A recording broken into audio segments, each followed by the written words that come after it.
Accuse மறுபடியும் தூக்கிட்டு போயிட்டாங்க சார். என்கிட்ட ஒண்ணுமே இல்ல, தனியா இருக்க. உன் கையில நீளமா ஒண்ணு கொடுத்துருக்காங்களே, ரொட்டி சொல்றதுக்கா? எடுத்துட்டு போய் துப்பாக்கியா.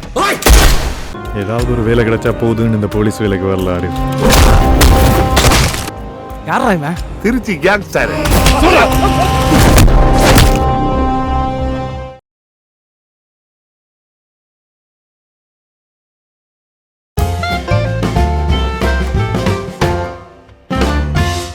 நியூ ஃபில்ம் மலையா நேரில் அனைவருக்கும் திண்டுக்கல் வெங்கடேசன் அன்பு வணக்கம். வணக்கம் சார். வணக்கம் சார். நேற்று கூலியோடைய ஆடியோ ஃபங்க்ஷன் பிரமாணமாக கிராண்டாக நடந்தது. அதில் வந்து ரஜினி ஸ்பீச் வந்து ஹைலைட். கண்டிப்பாக. அதுமாதிரி கலாநிதி மாறனும் கலைஞர். எஸ். இதை பற்றி என்ன நினைக்கிறீங்க? கூலியோடைய ஆடியோ ஃபங்க்ஷனை பற்றி கொஞ்சம் சொல்லுங்கள். கண்டிப்பாக சார்.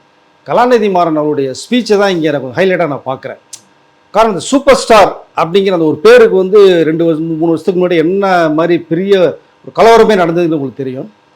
அது சூப்பர் ஸ்டார்ங்கிற பட்டம் எனக்கு தேவையே இல்லை, நான் அதை விரும்பலைன்னு ரஜினி சாரே சொல்லியிருக்காரு. இப்போவும் அதான் சொல்லுவார், எப்போவுமே அதான் சொல்லுவார். பட் அந்த பிரச்சனை அதோட முடிஞ்சு விட்டாச்சு. ரைட், ஓகே, ஒரு காக்கா கழு கதை பேசப்பட்டுச்சு, அதோட முடிஞ்சு. இப்போ கூட கலாநிதி மாறன் என்ன சொல்கிறாருன்னா, super star Rajinikanth, one and only super star Rajini மட்டும்தான் அப்படிங்கிறத ஆணித்தரமாக ஒரு பேஸ்மெண்ட் போட்டு சொல்லி முடிச்சிருக்கார் அப்படின்னு நான் பார்க்குறேன். பட் அவருடைய ஒரு சிறந்த ஸ்பீச்சாகவும் நான் அதை கருதுகிறேன். செகண்ட் திங், ஸோ இப்போ ரஜினியுடைய மேட்டருக்கு நான் வரேன். இப்போ ரஜினி அவர்கள் பேசின அந்த ஆடியோ இதில் வந்து எப்படி பேசுவார், என்னென்ன விஷயங்கள் பேசுவார் அப்படின்னு ரொம்ப எதிர்பார்க்கப்பட்ட ஒரு விஷயமா எல்லாருக்குமே நம்ம பார்த்துட்டு இருந்தோம். பட் நான் கூட சில சேனலில் பேசினேன். அவர் வந்து நார்மலாக அவர் கடந்து வந்த ஒரு பாதை, இந்த படம் எப்படி உருவாச்சு அப்படிங்கிற ஒரு விஷயத்த ரொம்ப ஹியூமராக தான் பேசுவார், எந்த டாபிக் போக மாட்டாருன்னு தான் என்னுடைய கருத்துக்களை சொன்னேன். பட் மேபி கிட்டத்தட்ட அந்த மாதிரி தான் பேசியிருக்காரு. ஸோ அவருடைய ஸ்பீச்சிலேயே ரொம்ப ரொம்ப ஹியூமராக ஒரு காமெடியாக நான் பார்க்கப்பட்டது வந்து லோகேஷ் கனகராஜ் வந்து ப்ரொமோஷனுக்காக கொடுக்கப்பட்ட அந்த ஒரு ஸ்பீச் அவர் சொன்னது வந்து அரங்கமே அதிர்ச்சி. பட் அவருக்கே உள்ள ஸ்பெஷாலிட்டின்னு நான் நினைக்கிறேன். நான் அதை லோகேஷ் கனகராஜ் ஒரு இன்டர்வியூ கொடுத்தாரு, ஒரு 1/2 மணி நேரம் கொடுப்பாங்க, ஒரு 3/4 மணி நேரம் கொடுப்பாங்க. மனுஷன் 2 மணி நேரம் கொடுத்துறாரு, ஒரு படம் பார்த்த ஒரு டோனில் இருக்குது. அப்போ சரி, ஓகே, கேட்போம், என்னதான் கூலியை பற்றி சொல்லியிருக்காரு, நம்மளை பற்றி ஏதாவது சொல்லியிருப்பார் டைரக்டர்னு சொல்லிட்டு கேட்க ஆரம்பித்தேன். அப்போ கேட்டால் உட்காந்து கேட்டேன், போய்கிட்டு இருக்கு. ஸோ நடந்து கேட்டேன், போய்கிட்டு இருக்கு. கொஞ்சம் சாஞ்சு கேட்டேன், போய்கிட்டு இருக்கு. முடியல, படுத்துட்டேன், படுத்துட்டு கேட்குறேன், போய்கிட்டு இருக்கு. தூக்கம் வந்துருச்சு, தூங்கிட்டேன், தூங்கி முடிச்சு பார்க்குறேன், அப்போ ஓடிக்கிட்டே இருக்கு அப்படின்னு அந்த ஹியூமர் சென்ஸோட சொன்னது வந்து அங்கே ரொம்ப ரசிக்கும்படியாக இருந்தது. காரணம் வந்து லோகேஷ் அவர்கள் ரஜினி கிட்ட சொல்லும் போது நான் கமல் ஃபேன் அப்படிங்கிற ஒரு விஷயத்தை உடைச்சிருக்காரு. மோனை நீ கமல் ஃபேனா, இரவு ஒன்று ஆடியோ லஞ்சில் வச்சுக்கிறேன் அப்படின்னு சொல்கிறத இங்கே கூட வச்சு செஞ்சுருக்காருன்னு தான் நான் நினைக்கிறேன். பட் ஹியூமர் சென்ஸாக ஒரு காமெடியாக நல்லா அழகாக நகைச்சுவையோட அந்த அரங்கத்தை அதிர விட்டாருன்னு தான் சொல்லலாம். பட் இதற்கு பிறகு அவர் வந்து அந்த ஸ்டார் காஸ்ட் விஷயமா போகும்போது வந்து ரஜினி ஓகே இருக்கார், இதற்கு அடுத்து யார் அப்படிங்கும்போது பிரம்மாண்டமான ஒருத்தரை பிளான் பண்ணுறோம் அப்படிங்கும்போது சத்யராஜ் போது அவர் கொஞ்சம் ஷாக் ஆச்சு. சத்யராஜா நமக்கும் அவருக்கும் தான் 7ஆம் பொருத்தமாக இருக்கேங்கிற மாதிரி ஒரு ஃபீலு. சத்யராஜ் நான் எனக்கு ஓகே அப்படின்ட்டு ரஜினி சார். சத்யராஜ் ஓகே ஆகுமா தெரியல அப்படிங்கும்போது லோகேஷ் கனகராஜ் அதை பேசி நான் கன்வின்ஸ் பண்ணிட்டேன் சார். ஸோ அவர் ஓகேன்னு சொல்லிட்டாருங்கும் போது ரொம்ப பிரமிப்பாக இருந்துச்சு அப்படின்றாரு. பட் கருத்து வேறுபாடு நிறையா இருந்துச்சு, கொள்கை ரீதியாக நிறைய முரண்பாடுகள், என்னை பற்றி நிறைய விஷயங்கள் பேசினார். அது வேறு. சத்யராஜ் மனசில் இருக்கிறது எப்பவுமே சொல்லிடுவார், பட் மனசுகளை வச்சுட்டு எதையும் பேச மாட்டார்.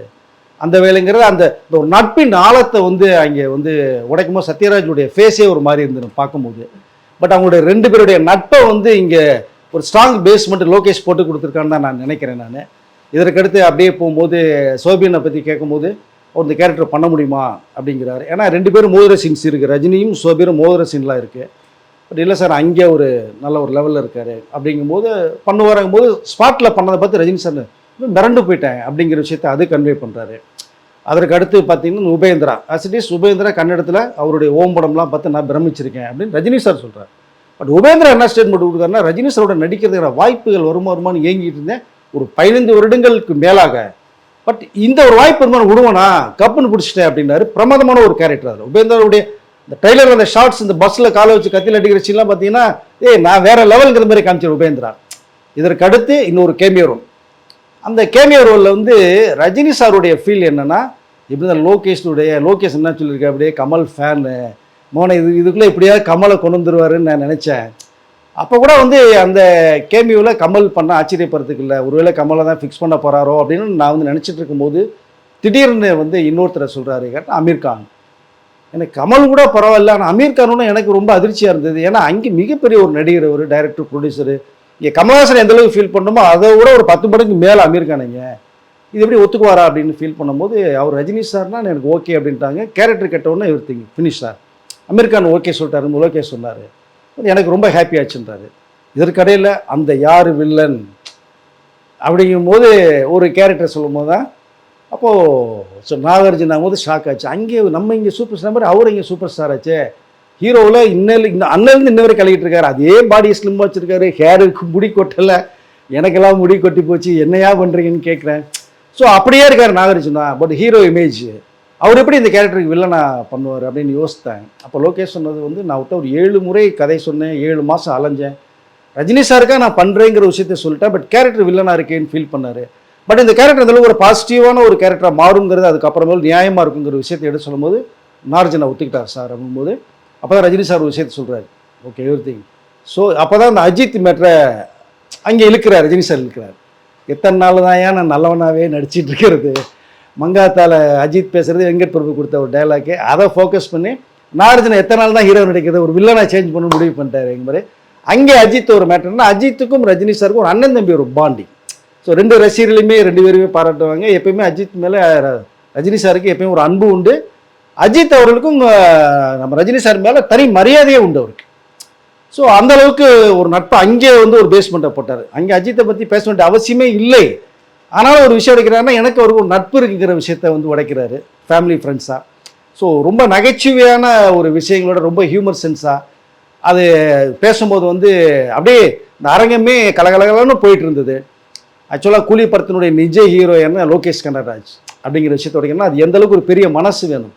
ரஜினிங்கிற ஒரு மிகப்பெரிய உச்சம், உலகமே வேந்து பார்க்குற உச்ச நடிகர், அவர் இந்த படத்தினுடைய ஹீரோன்னு எடுத்துகிட்டு லோகேஷ் இல்லை. அப்போது இந்த படம் எந்த அளவுக்கு உருவாக்கி இருக்கார் அப்படிங்கிற ஒரு விஷயத்த நம்ம பார்க்க வேண்டியதாக இருக்குது. லோகேஷை கேட்கும் போதும் ரஜினி சார் எந்த அளவுக்கு நான் வந்து இதில் பயன்படுத்த முடியுமோ பண்ணியிருக்கேன். அதாவது மக்களுக்கும் ரசிகர்களுக்கும் அவரை வந்து இன்னும் உயர்த்தி தான் நான் காட்டியிருக்கேன் அப்படிங்கிற விஷயத்தை ஆணித்தரமாக சொன்னார். எல்லா பேருடைய கேள்வியும் 1000 கோடி தாண்டுமா அப்படிங்கிற விஷயத்தை கேட்கும்போது 1000 கோடி தாண்டினா அது கூட சந்தோஷப்படுறேன், நான் வேறு யாராக இருக்க முடியும், எனக்கு ரொம்ப சந்தோஷம்னு விஷயத்த சொல்லி இதற்குரிய எல்லா அம்சங்களும் இந்த படத்தில் வச்சுருக்கேன். ஒரு 150 ரூபா 200 ரூபா கொடுத்த ஒரு ஆடியன்ஸ் திருப்திப்படுற அளவுக்கு கதை இருக்குது. ஸோ ரஜினி சார் பெர்ஃபார்மன்ஸ் இருக்குன்னு வேறு லெவலில் சொல்லியிருக்கேன். எல்லாருடைய கோஆப்ரேஷன் அதிகமாக இருக்குது அப்படிங்கிற விஷயத்தை சொல்கிறாரு. கண்டிப்பாக நம்ம அதை தான் எடுத்துக்கணும். நல்ல படத்தை கொடுத்துருக்காரு அப்படின்னு ஆடித்தரமாக சொல்கிறாரு. கண்டிப்பாக star cast heavy Rajini sir இருக்காங்க. கண்டிப்பாக அதுக்குன்னு ஆடியன்ஸ் இருக்குது, உள்ளே வருவாங்க. 1000 கோடியை தாண்டலாம், அதுக்கு மேலேயும் தாண்டலாம். தாண்டினால் எல்லோருக்கும் சந்தோஷம், எனக்கும் சந்தோஷம். இதற்கிடையில் இந்த ஸ்ருதிஹாசன் எப்படி உள்ள வந்தாங்கிற விஷயத்தை வந்து லோகேஷ் சொல்லும்போது ஆல்பம் பண்ணும்போது அவங்களுடைய திறமையை நான் பார்த்தேன். ஸ்ருதிஹாசன்கிட்ட இவ்வளோ விஷயம் இருக்கா மேக்கிங்கில், அவங்களுக்குள்ளேயும் ஒரு டைரக்டர் ஒளிஞ்சிட்டு இருக்காங்க. ஸோ என்னையும் நடிக்க வச்சது அந்த ஆல்பத்தில் ஸ்ருதிஹாசன் தான். அப்படிங்கும்போது அவங்க நான் யூஸ் பண்ணி வச்சேன் அந்த கேரக்டருக்கு கொண்டு வந்தேன். அப்போ ஸ்ருதிஹாசன் என்ன சொல்கிறாங்கன்னா, கமல்ஹாசன் என்னோட அப்பா கூட நடித்த கூட எனக்கு இந்த அளவுக்கு ஒரு திருப்தி இருந்திருக்காது. ஸோ சூப்பர் ஸ்டார் ரஜினியோட நடிக்கும் போது வந்து அது என்னால் வார்த்தையில் சொல்லவே முடியல அப்படின்னு அவங்களுடைய ஸ்டேட்மெண்ட்டாக ஸ்ருதிஹாசன் இருக்குது. இந்த படத்தில் ஒரு டைலாகே ட்ரெய்லரில் பார்த்தீங்கன்னா வரும். ஸ்ருதிஹாசன் ரஜினி நேருக்கு நேர் மோதி பேசும்போது அவர் என்னோட அப்பா அப்படிம்பாங்க. உனக்குத்தான் ஒரு அப்பா, எனக்கு நண்பன் அப்படின்னு பேசுகிற அந்த இடத்துல என்ன பவர்ஃபுல்லான ஒரு அழுத்தம் இருக்குது. இப்போ ரஜினிக்கும் ஸ்ருதிஹாசனுக்கும் என்ன ரோல், அவங்க 2 பேர்த்து என்ன லிங்க்குங்கிறத ஆகஸ்ட் 14 அன்னைக்கு தெரியும். அப்புறம் அந்த அப்படியே சேரில் உட்காந்துட்டு அப்படியே அந்த கண்ணு கலங்கி அழுகிற ஷார்ட்ஸ் இல்லை ரஜினியை தவிர வேறு யாருமே முடியாது. பீடி என்னங்க அது அழகாக ஒரு வாக் பண்ணி இந்த பீடியை லெஃப்ட்டு ரைட்டு உள்ளே விட்டு பழைய ரஜினி அந்த விண்டேஜ் ரஜினி 80s ரஜினி நம்ம பார்த்தோம். தீ படத்தில் இதே மேக்கிங் ஸ்டைலில் தான் வருவார், பீடி அப்படி தூக்கி போட்டு வர்றது, இல்லை வாக் பண்ணிட்டு வந்துட்டு இருக்கும்போது அந்த நெகட்டிவில் பாஷாவுடைய அந்த எஃபெக்டை கொண்டு வர்றது. ஸோ அதாவது லோகேஷ் வந்து ரஜினி கமல் ஃபேனாக இருந்தால் கூட எனக்கு தெரிஞ்சு இது ரஜினி ஃபேனாக மாறிட்டாரோன்னு எனக்கு டவுட் வருது. அந்த அளவுக்கு வந்து லோகேஷ் ரஜினியை இன்ச்சு பை இன்ச்சாக ரசித்து பண்ணியிருக்காரு. அவருடைய ரெஃபரன்ஸ் எடுத்திருக்காரு. தீ படம், அந்த தளபதி படம், பாஷா படம் எல்லாமே மிக்சடாக ஒரு அழகான ஒரு விண்டேஜ் ரஜினி இது கொண்டு வந்திருக்கான்னு நினைக்கிறேன். படம் 30 வருடங்களாக ஆஃப்லைன்லேயே வச்சுருக்க ஒரு கேரக்டர் வெளில வந்தால் என்ன ஆகுங்கிற அளவுக்கு சத்யராஜ் ஓப்பன் பண்ணும்போது இப்போ எதுக்கடா நீங்கள் வந்தேன்னு சத்யராஜ் ஓப்பன் டைலாக் கூட ரஜினியுடைய கேரக்டர் அந்த ட்ரெய்லரில் என்ட்ரி ஆகுது. இதற்கு பிறகு 30 வருடமாக எதுக்காக ஆஃப்லைனில் இருந்தார், இதுக்கு முன்னாடி அந்த தேவா யார் அப்படிங்கும்போது நெகட்டிவில் காமிக்கிற ஷார்ட்ஸு ஃபஸ்ட்டு ஒரு டீசரில் விட்ட அந்த ரஜினி தேவா யார் அப்படிங்கிறதெல்லாம் படம் வருது. படம் ஹைலைட்டாக தெரிக்க போகுது. ஆகஸ்ட் 14 அன்னைக்கு மிகப்பெரிய தீபாவளி தான் நினைக்கிறது நாள். அதுல ஒண்ணு காக்கா கதை அதாவது நம்ம எப்படி வேணாலும் எடுத்துக்கலாம் அதை. இப்போ லோகேஷ் கனகராஜ் வந்து விஜய் அட்டாக் பண்ணி பண்ணணும்னு அவசியம் இல்லை, பண்ண மாட்டார். ரஜினி சார் திரும்பி அதுக்குள்ளே போக மாட்டார்.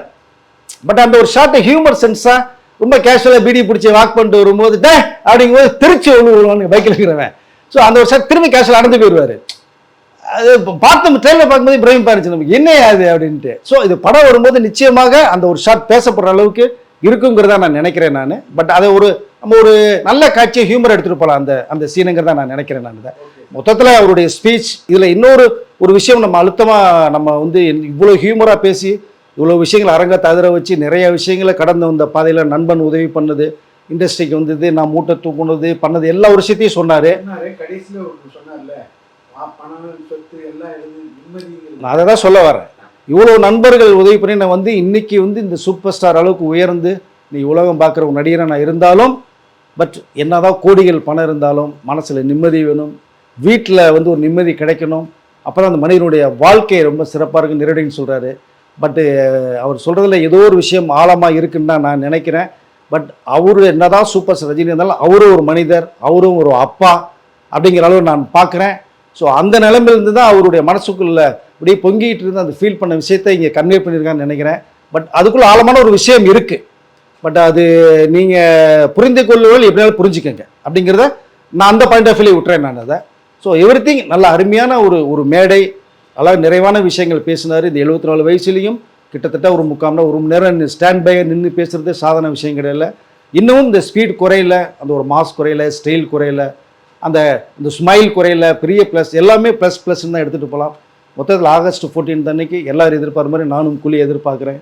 பார்ப்போம், வெயிட் பண்ணி பார்ப்போம். இவ்வளோ நல்ல கலாநிதி மாறன் இவ்வளோ நல்லா செஞ்சு கடைசியில் பத்திரிகையாளர்களுக்கு ஃபோட்டோகிராஃபர் வீடியோகிராஃபருக்கு அனுமதி இல்லை, அந்த ரிப்போர்ட்டர்களுக்கு அனுமதிச்சிருக்கலாம்ல.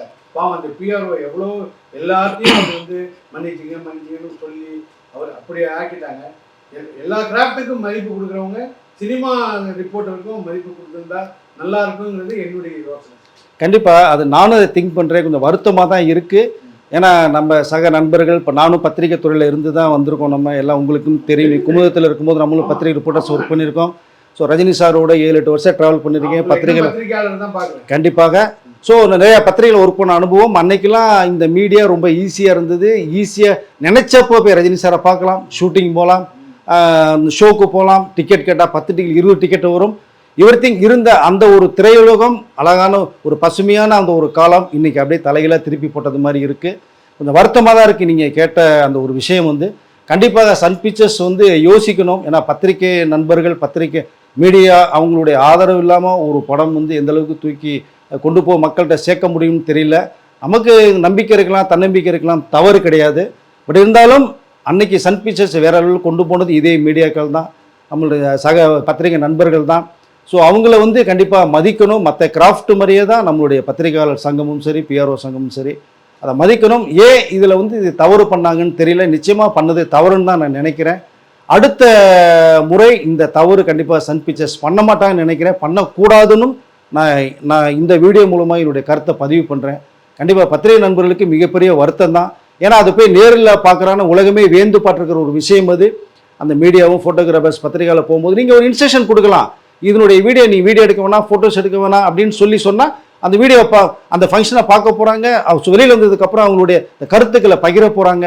எப்படி இருந்தாலும் இன்றைக்கி ரஜினி சார் பேசின விஷயங்கள் வெளியில் வருது, என்ன நடந்துன்னு வெளியில் வருது. ஒரு விஷயம் திரையுலகத்தில் மறைக்க முடியாது, வெளி உலகத்துக்கு வந்தே தான் தீரும். எல்லா பேரும் சேர்ந்து கைத்தறினா தான் அந்த சவுண்டு ஓவராக கேட்கும். அதுதான் சினிமா.